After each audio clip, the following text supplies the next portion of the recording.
97,7 FM Pro 1 Banda Aceh. Pukul 17 waktu Indonesia Barat. Soal perjuangan ke pusat, apapun yang diminta oleh pemerintah Aceh, Gelon sebagai wakil Aceh siap memperjuangkan. Saatnya kita dengarkan dan kita saksikan Lintas 17. Informasi aktual dari seluruh penjuru Aceh. Kejaksaan Tinggi Aceh menuntut 40 orang bandar narkoba dengan ancaman hukuman mati. Kabupaten Aceh Singkil Provinsi Aceh dengan menyediakan anggaran sebesar 25 miliar rupiah. Inilah Lintas 17 bersama Korwil 17 Banda Aceh.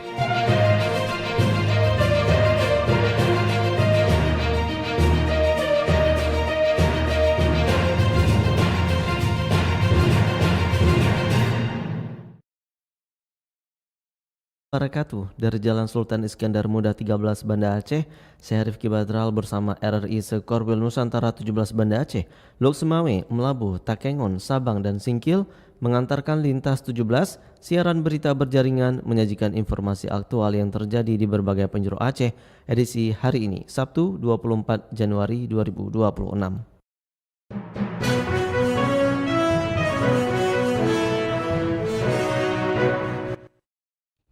Berita utama yang dapat Anda simak sore ini diantaranya 6 rumah terbakar di Kebayakan, Aceh Tengah. Informasi lainnya, Dinkes Aceh optimalkan vaksinasi di daerah terdampak bencana banjir.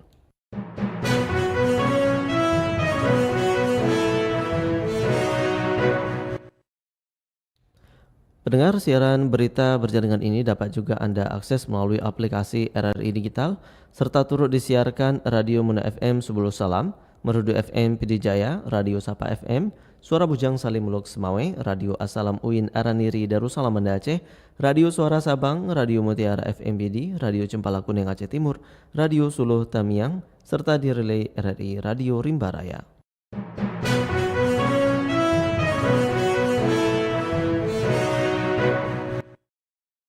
Baiklah saudara, berita pertama kami mulai dari Kutaraja, Banda Aceh.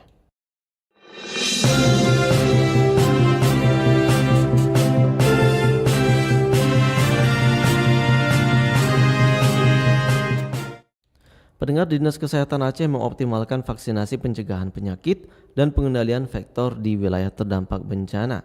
Informasi selengkapnya dilaporkan TC Maulidia Putri.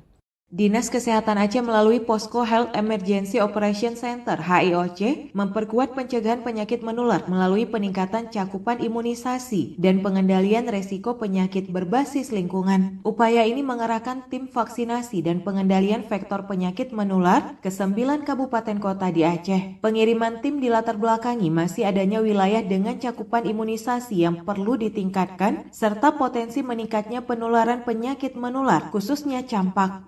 Intervensi lapangan dinilai penting untuk melindungi kelompok rentan terutama bayi, balita, dan anak usia sekolah. Tim imunisasi dikerahkan ke Kabupaten Aceh Timur, Aceh Tengah, Bener Meriah, dan Gayo Lues melaksanakan imunisasi tambahan bagi anak usia 9 hingga 59 bulan bekerja sama dengan Dinas Kesehatan dan Puskesmas setempat. Sementara itu, tim pengendalian vektor penyakit menular ditugaskan ke Kabupaten Pidi, Pidijaya, Biren, Aceh Utara, dan Aceh Tamiang. Kegiatan yang dilakukan meliputi surveillance vektor, edukasi masyarakat, serta pengendalian lingkungan untuk menekan risiko penyakit yang ditularkan melalui vektor. Kepala Bidang Pencegahan dan Pengendalian Penyakit P2P Dinas Kesehatan Aceh, Dr. Iman Murrahman mengungkapkan, tim vaksinasi difokuskan pada pencegahan penyakit yang dapat dicegah dengan imunisasi. Sementara tim pengendalian vektor bertugas menekan risiko penyakit berbasis lingkungan. Kita akan melakukan penyuntikan atau imunisasi tambahan kepada anak usia 0 sampai dengan 9 bulan sampai dengan 59 bulan atau 9 bulan sampai dengan usia 5 tahun untuk mendapatkan kekebalan, karena kita sudah mendapatkan kasus campak di Aceh Tamiang, di Aceh Utara, di Biren, di PD dan juga PD Jaya, sehingga kita harus melaksanakan. Kemudian alhamdulillah juga untuk distribusi vaksin kita sudah lancar. Imunisasi bertujuan melindungi anak dari penyakit berat sekaligus membentuk kekebalan kelompok. Totalnya ada 152 personil yang dikerahkan untuk tim imunisasi tambahan dan sebanyak 35 orang untuk tim pengendalian vektor. Dari Banda Aceh, TC Maulidia Putri melaporkan. Masih dari Banda Aceh, pendengar, PT Hutama Karya kembali memperpanjang pengoperasian fungsional tol Sigli Banda Aceh hingga 29 Januari 2026. Selengkapnya dilaporkan rekan Sadli. PT Hutama Karya Persero kembali memperpanjang pengoperasian fungsional jalan tol Sigli Banda Aceh Seksi 1 Padang Tiji Selimum hingga 29 Januari 2026. Kebijakan ini dilakukan untuk mendukung kelancaran penyaluran bantuan serta percepatan pemulihan pasca bencana di Aceh. Kepala Regional Sumatera Bagian Utara PT Hutama Karya Divisi Operasional dan Pemeliharaan Jalan Tol Toto Masyadi mengatakan, pengoperasian fungsional tersebut diperuntukkan bagi kendaraan golongan 1 serta angkutan logistik. Perpanjangan pengoperasian fungsional ini bertujuan mempermudah akses mobilisasi bantuan dan mendukung proses pemulihan pasca bencana di Aceh. Toto Masyadi menjelaskan selama masa pengoperasian fungsional, pengguna jalan diwajibkan mematuhi ketentuan yang berlaku termasuk batas kecepatan maksimal 60 km per jam. Hal ini mengingat masih terdapat sejumlah titik ruas tol yang berada dalam tahap konstruksi. Tol Sigli Banda Aceh Seksi 1 Padang Tiji Selimum dibuka selama 24 jam dan berlaku khusus pengguna golongan 1 dan kendaraan pengangkut logistik bencana. Dengan batas kecepatan 60 km per jam, walaupun jalur fungsional ini masih gratis, tetapi pengguna jalan tetap melakukan transaksi dengan kartu uang elektroniknya di gerbang tol Padang Tiji. Pada kesempatan itu, Toto Masyadi juga mengimbau seluruh pengguna jalan agar selalu berhati-hati, mematuhi rambu-rambu lalu lintas, menjaga jarak aman antar kendaraan, serta mengikuti arahan petugas di lapangan demi menjaga keselamatan dan kelancaran perjalanan. Toto berharap pengoperasian fungsional tol Sigli Banda Aceh dapat memberikan manfaat nyata bagi masyarakat, khususnya dalam mendukung distribusi logistik dan aksesibilitas wilayah terdampak bencana. Demikian Sadli melaporkan. Dari Kutaraja Banda Aceh, lintas 17 menuju Samudra Paseh, Aceh Utara.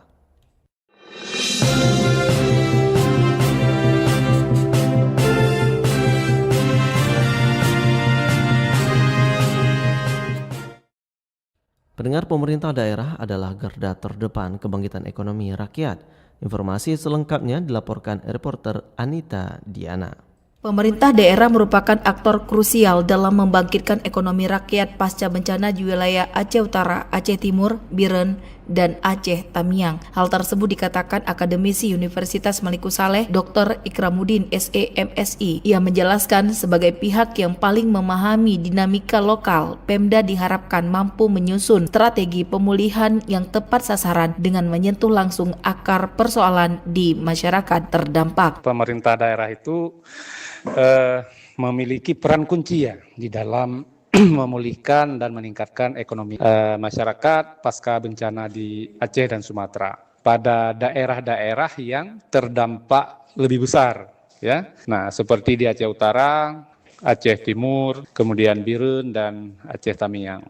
Perannya itu melalui pemulihan ekonomi dasar masyarakat, ya, khususnya sektor UMKM, ya, kemudian pertanian dan perikanan. Ini penting sekali, ya. Nah, dilakukan segera, ya, supaya masyarakat dapat kembali produktif, dia. Menurutnya, pemulihan ekonomi rakyat harus difokuskan pada sektor-sektor utama penopang kehidupan masyarakat, seperti UMKM, pertanian dan perikanan. Dukungan kebijakan yang tepat, bantuan permodalan serta pendampingan berkelanjutan menjadi kunci agar masyarakat dapat kembali produktif dan mandiri secara ekonomi setelah bencana melanda. Nah, infrastruktur itu harus segera diperbaiki, ya. Nah, harus segera dioptimalkan, nah, supaya kegiatan-kegiatan ekonomi masyarakat itu akan berjalan lebih efektif, ya. Nah, keberhasilan ini saya pikir ya, juga sangat ditentukan oleh sinergisitas antara pemangku kepentingan, ya, seperti pemerintah daerah, ya, pemerintah pusat, ya, terutama pemerintah pusat, ya. Kenapa? Karena pemerintah pusat itu kan yang punya sumber daya yang lebih besar, ya, anggaran lebih besar dan sebagainya.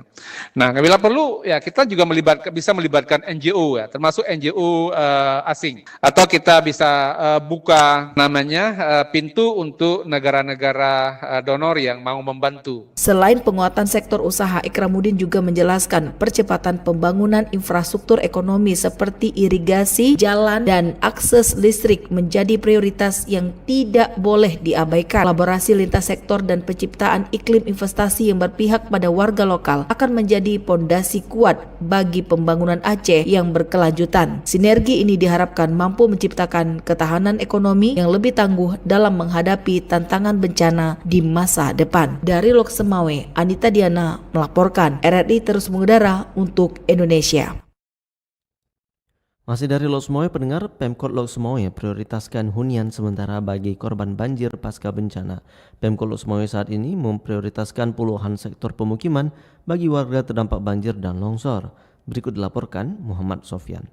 Pemerintah Kota Lok Semawe memprioritaskan pemulihan sektor permukiman dalam penanganan awal pasca bencana banjir yang melanda sejumlah wilayah. Fokus utama diarahkan pada penyediaan hunian sementara dan bantuan dana tunggu hunian DTH bagi warga yang rumahnya rusak berat atau hilang. Kepala Bidang Rehabilitasi dan Rekonstruksi BPBD Kota Lok Semawe, Lucy Yulianti, saat dikonfirmasi RRI mengatakan sebanyak 67 kepala keluarga telah mendapatkan hunian sementara yang dibangun oleh Badan Nasional Penanggulangan Bencana BNPB. Hunian sementara dibangun di dua lokasi, yaitu Gampung Blangnaleng Mame, Kecamatan Muara Satu, dan Gampung Jambu Timu, Kecamatan Blangmangat. Sudah dilakukan oleh Kota Lok Semawe ya, bukan hanya BPBD. OPD terkait, yang pertama adalah fokus kami pemukiman ya, perumahan rumah masyarakat. Yang sudah dilakukan sekarang adalah memberikan hunian sementara bagi para pengungsi. Ada juga para pengungsi yang mereka memilih mendapatkan dana tunggu hunian DTH.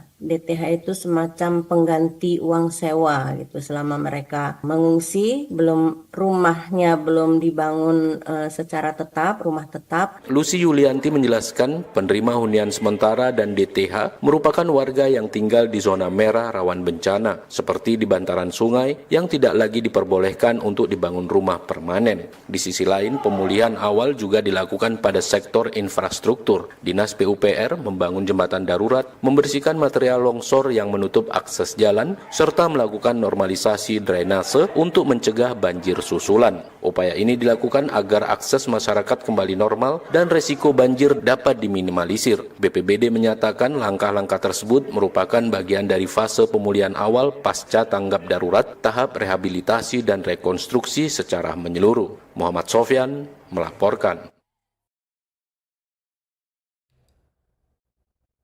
Pendengar, dari Aceh Utara, lintas 17 menuju Melabuh.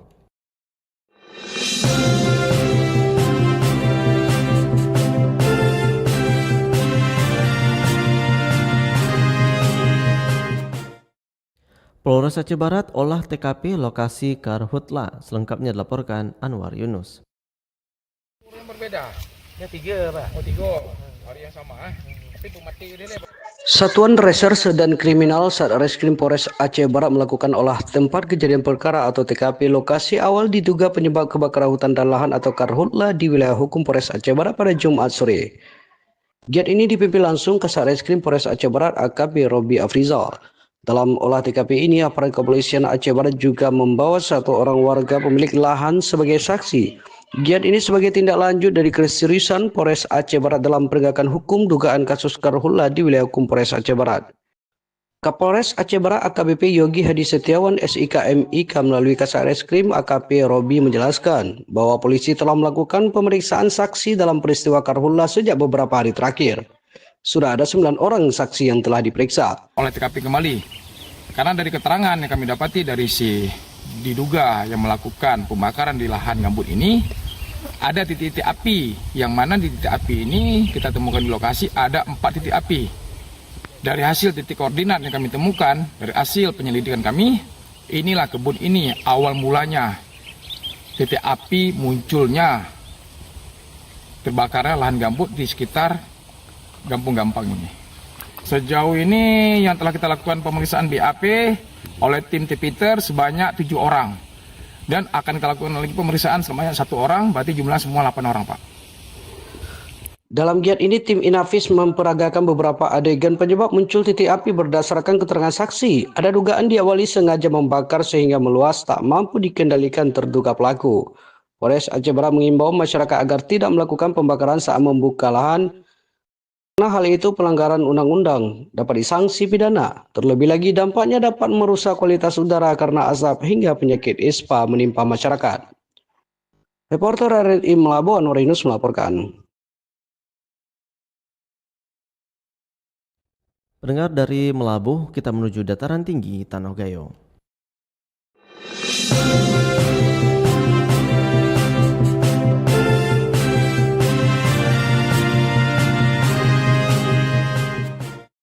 Kebakaran menghanguskan 6 unit rumah dan 2 terimbas di Kampung Bukit, Kecamatan Kebayakan, Kabupaten Aceh Tengah. Tidak ada korban jiwa dalam peristiwa ini, penyebab kebakaran belum diketahui. Kita ikuti laporan Alfi Saharin. Kebakaran terjadi di Kampung Bukit, Kecamatan Kebayakan, Kabupaten Aceh Tengah pada Jumat 23 Januari 2026 sekitar pukul 17:10 waktu Indonesia Barat.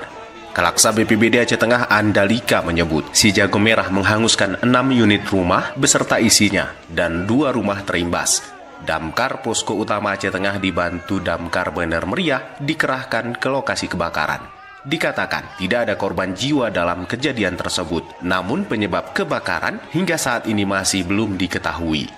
Untuk rumah yang terbakar, yang kebetulan rumah berkonstruksi kayu di permukiman yang padat, itu sebanyak 6 unit, dan sumber penyebab kebakaran menurut informasi belum dapat kita pastikan, tapi masih dalam penyelidikan pihak kepolisian.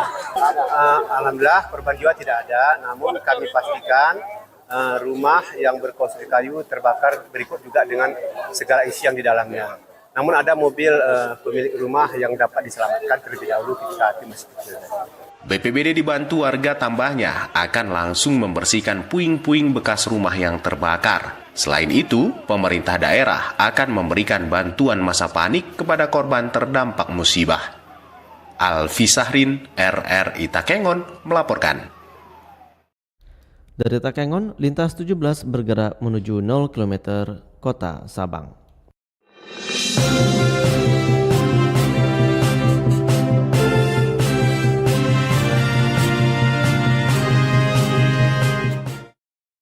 Pendengar, pemerintah Kota Sabang salurkan bantuan mesin pompa air untuk petani di Sabang. Selengkapnya dilaporkan Diah Novritarya.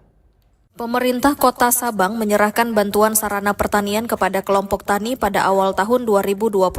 Bantuan tersebut berupa pompa air yang diserahkan secara simbolis oleh Wali Kota Sabang. Kepala Bidang Penyuluhan Dinas Pertanian dan Pangan Kota Sabang Henry Supriyatno mengatakan bantuan ini merupakan program Kementerian Pertanian. Program tersebut didukung melalui dana CSR PT Raja Ampat Bekasi, Indonesia. Alhamdulillah kita mendapat dukungan melalui dana CSR ini 5 unit pompa, pompa 3 inci, mudah-mudahan ini menjadi awal yang bagus lah bagi kelompok-kelompok tani penerima, karena memang 5 kelompok tani penerima ini merupakan hasil survei dan hasil rekomendasi dari Dinas Pertanian dan Pangan Kota Sabang. Penetapan kelompok tani penerima bantuan dilakukan berdasarkan hasil survei dan rekomendasi Dinas Pertanian dan Pangan Kota Sabang. Hal tersebut bertujuan agar bantuan yang disalurkan benar-benar tepat sasaran dan sesuai dengan kebutuhan petani. Di Kecamatan Sukajaya, bantuan disalurkan kepada kelompok tani Masjid dari Cot Abe serta kelompok tani dari wilayah Balohan, yakni kelompok tani Bena Usaha dan kelompok tani Tunas Baru. Kemudian di Kecamatan Sukamakmu, bantuan diberikan kepada kelompok tani dari Gampong Payasenara, yaitu kelompok tani Setiakawan dan kelompok wanita tani atau KWT Cotklah. Melalui bantuan ini, pemerintah berharap produktivitas pertanian masyarakat terus meningkat sehingga mampu mendorong kemandirian dan kesejahteraan petani di Kota Sabang. Seluruh kelompok penerima juga diharapkan dapat memanfaatkan bantuan pompa air tersebut secara optimal. Sementara itu, perwakilan petani Gampong Cot Abe Zumsari menyampaikan apresiasi atas bantuan yang diberikan pemerintah daerah. Ia menilai bantuan tersebut sangat membantu petani di awal tahun 2026. Kepada pemerintah daerah ya,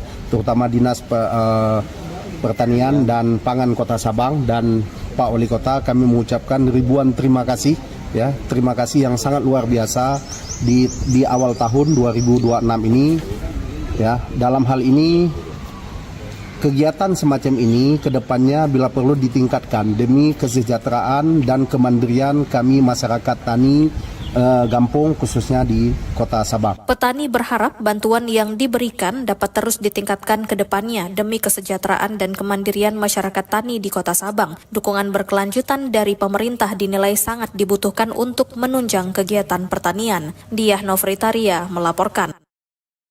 Dari 0 km Indonesia Sabang pendengar, lintas 17 bergerak menuju kawasan Bumi Syekh Abdul Rauf As-Singkili.